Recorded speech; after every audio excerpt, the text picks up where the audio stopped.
You know, the opioid epidemic in this country continues to be very much there. Sometimes it can get lost in conversation. We don't seem to focus on it quite so much from national headline perspective, but for families who are struggling with it, it is definitely top of their priority list. Well, this is Sarah Jeffrey, who is with Revida Recovery here in town, and we're very happy to have you back on the show. Glad to be here. I think it's a very unique approach, to me anyway, that y'all have at Revida, because you really kind of focus on this one thing that you do to excellence, which is helping people through opioid addiction. Yes. So Revida is an outpatient medicated assistance therapy that specializes in treating opiate disorder, and we focus on personal and behavioral care.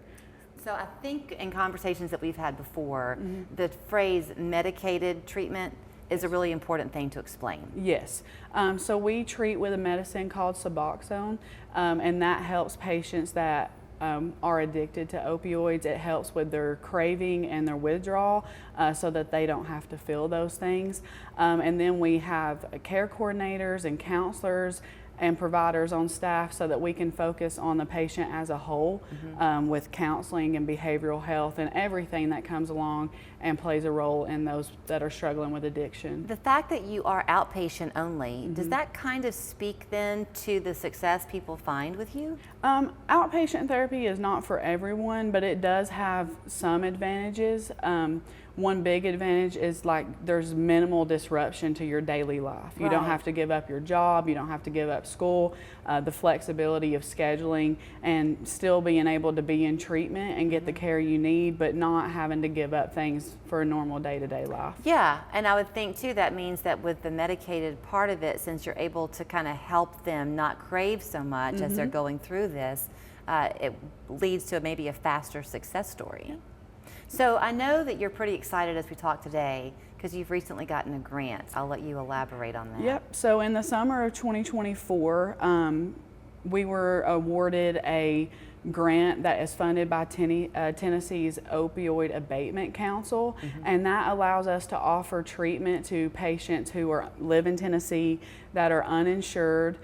Maybe they are insured, but they're struggling to pay their co-pays and their deductibles, or if they're under 300% of the federal poverty line, we're able to have them apply for this grant and they can get treatment for no cost. That's fantastic. Yes. So let's talk about the insurance part of it. I mean, that's just, if you had 50 people in a room, their insurance policies would all have different approaches to this topic. But is that part of what y'all do, is to try to do that fighting with the insurance company for people? Yep, we accept a wide range of insurances, Medicaid, most commercial insurances, private insurance, but sometimes even with insurance, it's still a huge cost with deductibles and things like that. So we work with everyone the best that we can to make sure that we can provide them some treatment. You know, you heard me leading into you say that this is not something that we seem to focus on quite so much these days from the media standpoint, but the problem has not gone away. No. Are you still seeing an increase in need?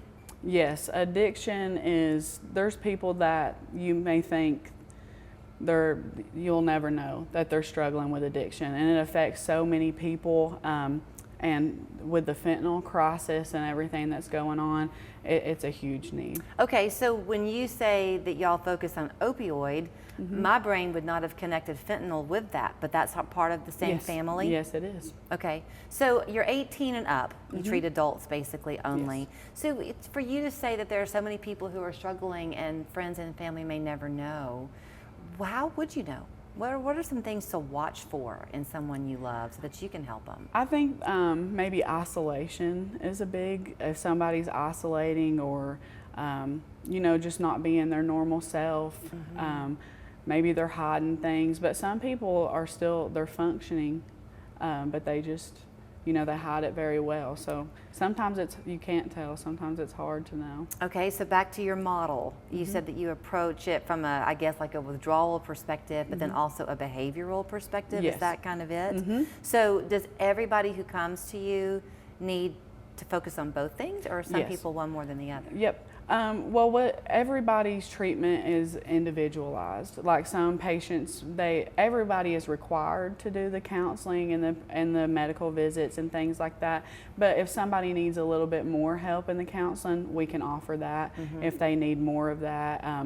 based on, you know, what the provider thinks. Is it a case-by-case basis as to how long you're typically in treatment, or does there seem to be sort of a given length of time? Yep, some people, you know, it's a lifelong thing, recovery, and then others are able to slowly progress and eventually, you know, they don't need to come back anymore, but they can be there for as long as they need to. Do you ever talk with the family or support network about how they can help? If they can, like if the they're- patient is willing to do that. Yeah. It's because I would think it is, if you want the person you love to find that success, you may have to walk alongside them Right, to help yes. them get it. Yeah. Okay, so in terms of coming to make an appointment with you, should they call and just kind of be honest with you on the phone, and y'all take it from there? Yeah, we have an intake team. You can call 423-243-3342, and it'll take you to a admission specialist. They'll get all your information and schedule you an intake appointment with And us. I will tell you this too, they have some people who come from out of state, and they just kind of find a way to stay here while they're going through their treatment, because it gives them then that anonymity that they're looking for. Yes. But that's how much they value the work that you do. Great to see you this morning. Thank you so much.